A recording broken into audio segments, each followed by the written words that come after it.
6 minutes after 11 o'clock. Thank you for tuning in. Nice looking Friday. Hope you're doing well.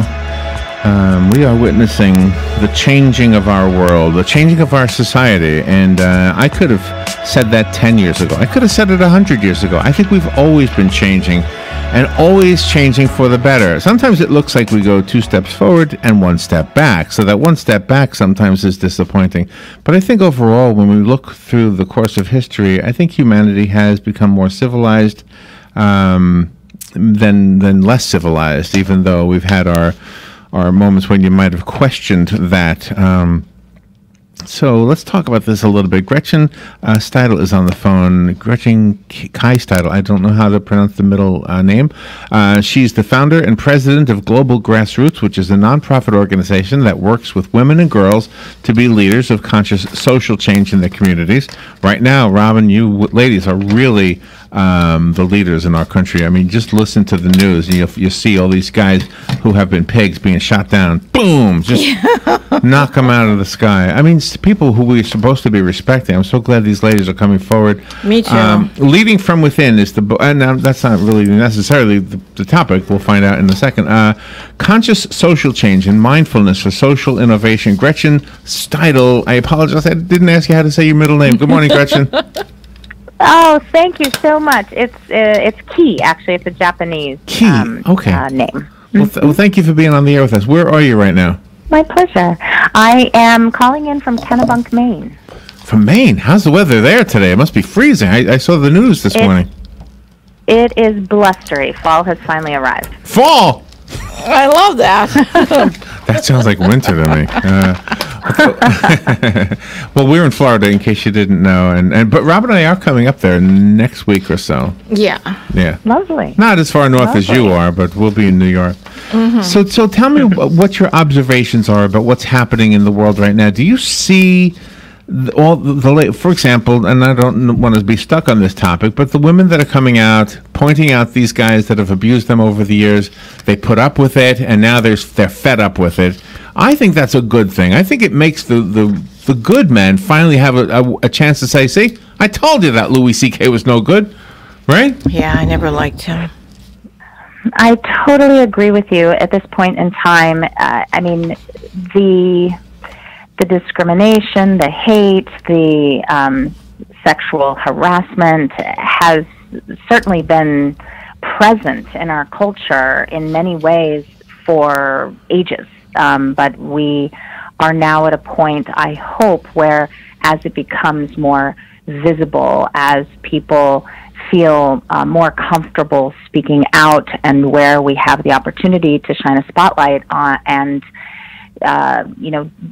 be able to stand together with intolerance for this kind of behavior. I think it's critical for us to then be able to get at what needs to change. And that's the most important piece of this work, is the next step of looking at the roots of this issue, trying to understand what within our particular context, cultural context and society needs to shift so this can no longer happen. Well, what's interesting is that when we look back in history and we see how people used to travel, for example, we say, oh my gosh, that was so primitive. They had horses.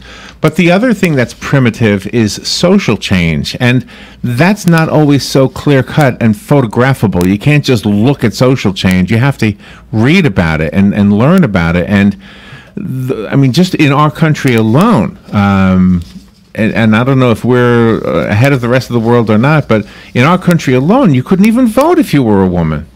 No, and we still have so much work to do. And it relies upon the courage and the willingness to speak truth to power, to be able to come forward courageously and unite to work towards social justice. And so I honor all of those who are fighting for a better world. And, we are very privileged and lucky living in this country, but our work is not yet done. There's a lot to do, and I feel saddened by the current political climate that seems to increasingly go towards the realms of division and blame and hate and separation, as opposed to unity and understanding and connection and collaboration. And that's, I think we obviously need a shift in order to support real change taking place. And that's one of the main factors, because when you're doing social change, you want to integrate ideas. You just don't want to go to a country and say, this is what we do in the United States, and you're going to follow this. This is what you need to do. You can't do that. You have to appreciate the country or the culture or city, whatever it is, and you have to appreciate their values, and then see if what your values are, if they're acceptable, and change that way. That's true. I work in the international development sphere, doing a lot of work in East Africa, and have worked in other parts of Africa and Asia. And what I have learned from my experiences is that when we impose our agenda on other people and think we know what they need and what is the best solution to even well-intentioned solutions to better their lives, we often miss the mark.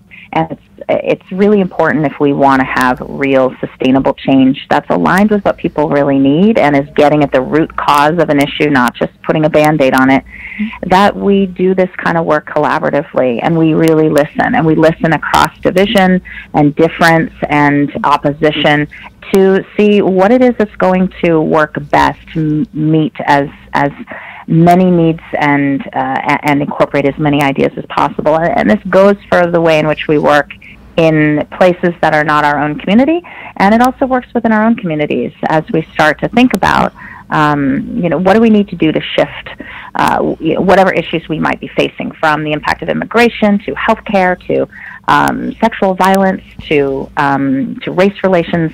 This is the process that I call conscious social change that I write about in my book, that needs a more mindful approach. Absolutely. I think a law that changes things is only the beginning. I think the overall social, because people, okay, this is the law, so this is what we have to do, but the social change has to happen as well. And I think I'm a little bit optimistic on this, even though I know I hear what you're saying about needing to make more.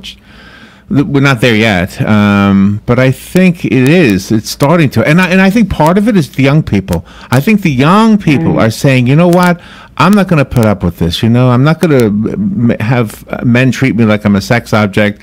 I'm not going to have a white person tell me that I'm not able to, or if I'm Asian, that I'm automatically pigeonholed into this category. And we do this to everybody.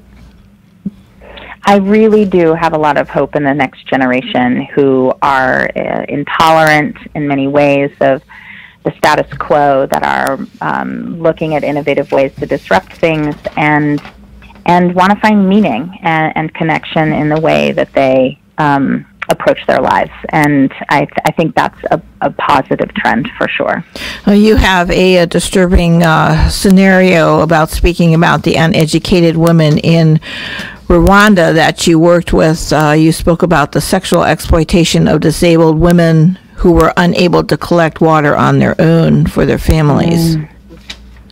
It's true. And I think this is a good example of how going about change in a way that's more conscious, more mindful, can result in so much more than if we just go in and give people what we think they need. And this, extends to politics too. As you were just saying, we need laws, obviously, we need policies. But if they're not done in a way that's informed, then they're not going to last. They're simply going to be overturned by the next group of people that are voted into place, or the next organization that comes along. And so this story that I share in my book is about a group of women that I've worked with for now 9 years, that I met for the first time in a small community, rural community outside of the capital of Rwanda. And they lived in a mountainous region where women have to walk 3 miles or more down a hillside to collect water out of a dirty, contaminated well and walk it up the hill again. Now, if you're trying to carry a 5-gallon bucket quantity of water, that's like 50 pounds. And that's all that they'll end up using for their entire household needs all day long. But that's a lot of weight to try to carry up a hill.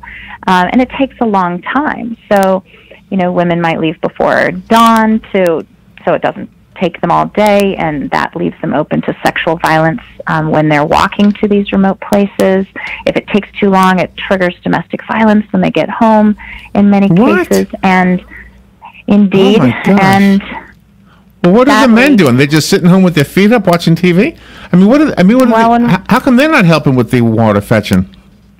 In a lot of these communities, it's typically, this is a task that is reserved for women.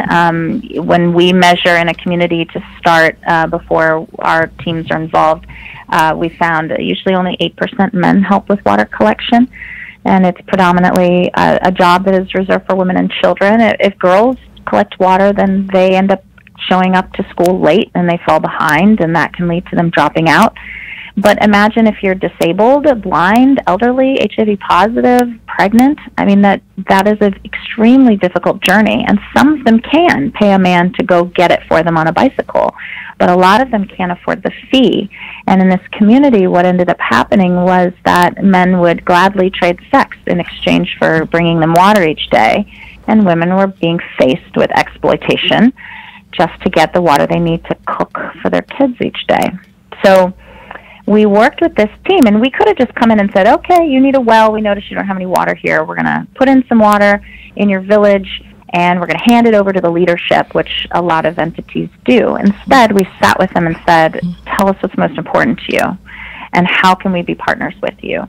And so we trained them in how to operate a small nonprofit water enterprise, and they put in a tank and collected rainwater off the roof of a church and purified it and sold it to those who could afford to pay for it, which allowed them to reach 100 households and have the money to give away the water for free to all of the ones that they knew discreetly among themselves were being exploited. But what's cool is that's not all. They then had enough profits to buy health insurance for all those vulnerable women. And then they had enough money to pay for orphans' school fees. Oh. And then they had enough money to create a loan fund where they could lend money to these women to start their own businesses. And then gender relations started changing as men saw value in this project and began helping their wives with their duties, protecting the water point. And now 9 years later, this group, which has expanded, is serving 9,000 people with clean water. And of their team of 19, only 7 are actually literate. And the majority of them only have about a year of elementary school. But they are now seen as the leaders in their community. Wow. And they have turned this whole water enterprise into a sustainable source of revenue for anything that is important to fix within their communities. And that would have never have happened if we just came in and said, let us do it for you. Gosh. That makes sense, yeah. I liked the part, I liked the whole thing, but I liked the part where you said the men saw the value. But it's kind of a shame that they have to see the value. You would think that they would say, okay, I love you, let me help you with that water. Does that not happen? Is there not the relationship that we always imagine, like the Cinderella story, where not Cinderella, it's a bad example, but you know what I mean? Where, like what? Yeah, like here. If I was doing something that was heavy and stuff, you would step up. I would go get Robin some water. Sure. You and Joe and everybody here. We're seeing shifts.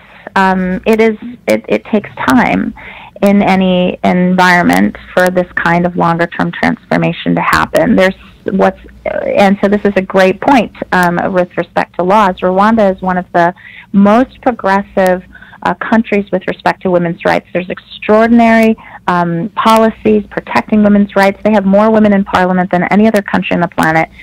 And still, there's shifts that need to be made at the grassroots level in gender equity. And after our ventures are operating in a community, we've seen it go from 8% men participating in these kinds of chores to over 40%. And so it takes some time, but as women step into and reclaim their power in community, and the way in which they lead is more compassionate and engaging. We usually have about 10% men who actually are on these teams, and they're setting an example of what it looks like to work together, and it does create change. In Rwanda, are there laws Whether they're enforced or not, I guess, would be a different question. But are there laws in place that make it that forbid misusing somebody, sexual abuse or any other kind of abuse? Yes, of course. Okay, well, okay, I'm sorry, I didn't realize that. But the reason I'm asking is it almost sounds like they're doing it and getting away with it. Is it not enforced? I mean, I think it's the case in so many environments where people are really vulnerable. And I mean, here we are seeing it in our own society. This goes back to where we started. Right. The sexual harassment within these industries where men have power. It is the same thing. Of course, there's laws, but when people are vulnerable and there's a inequity with respect to power and privilege, these things happen. And that's why we need cultural shifts. We need both laws to protect people, avenues for recourse and safety, and we need more women stepping up. Do religious practices play a role?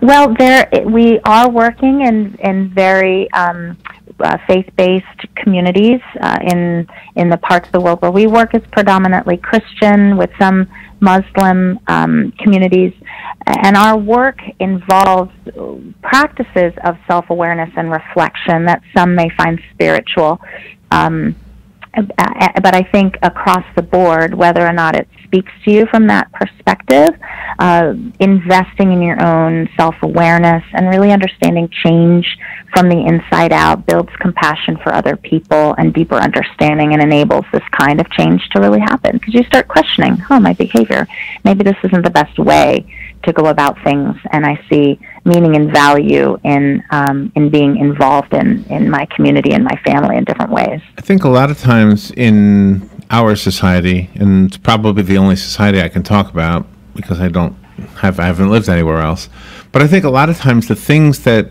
change our thinking are found in the arts, and I think, like, for example, a movie that makes you realize, oh my God, that's me on that screen, and I'm just as guilty as that character that is written into this movie.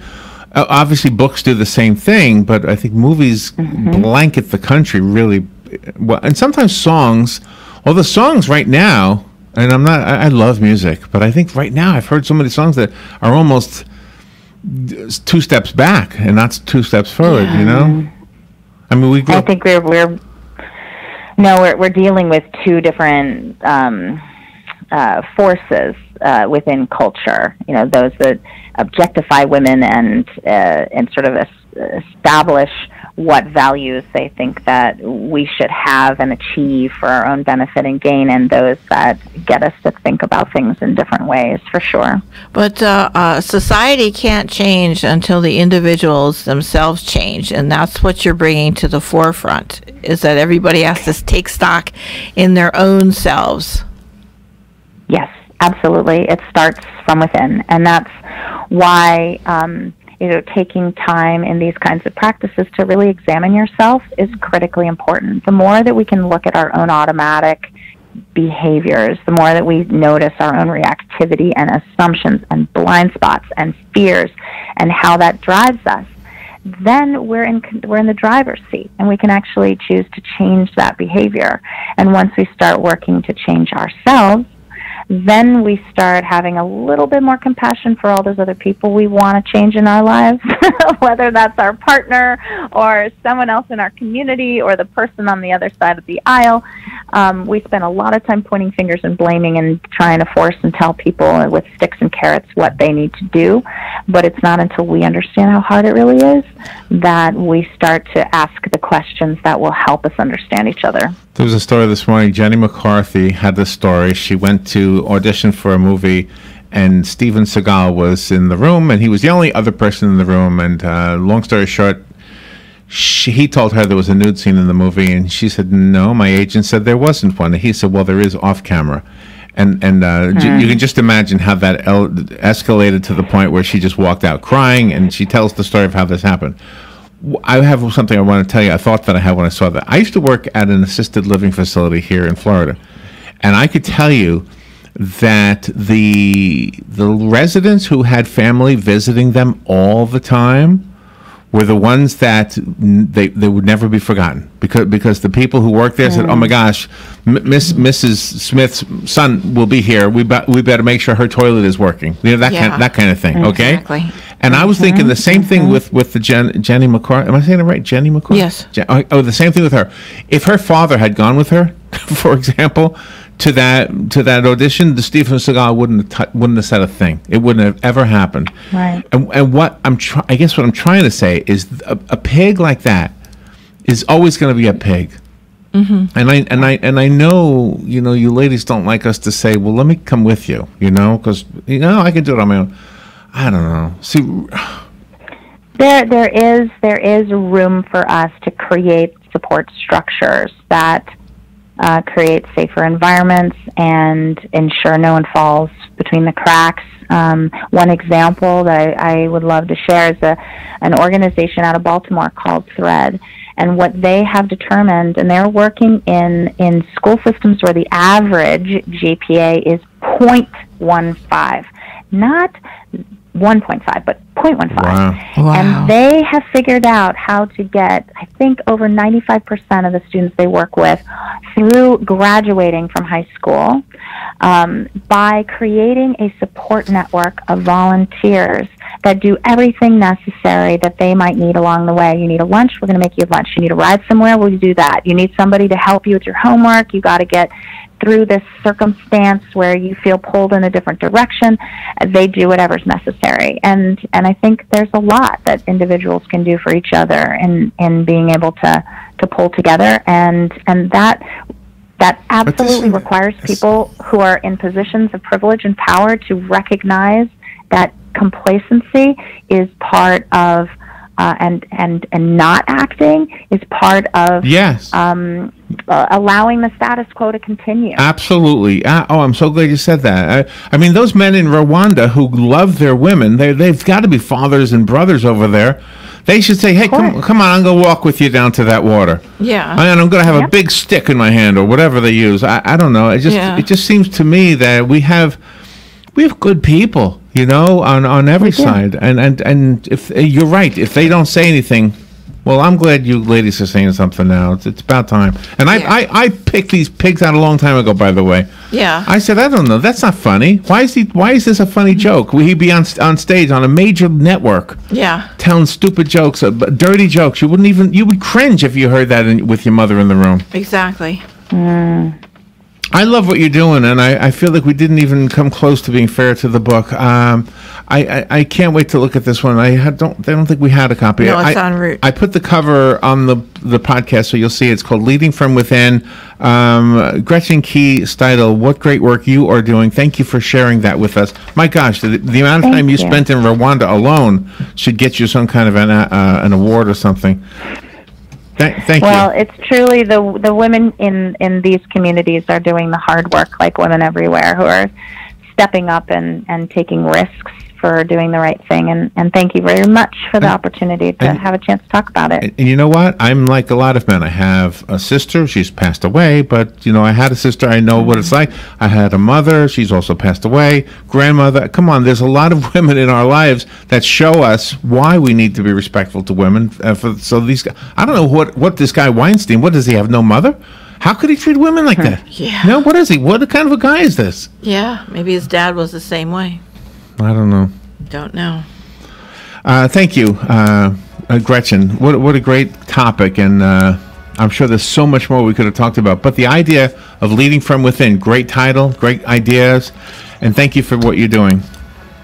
Thank you so much. I appreciate the chance. All right, we'll be right back.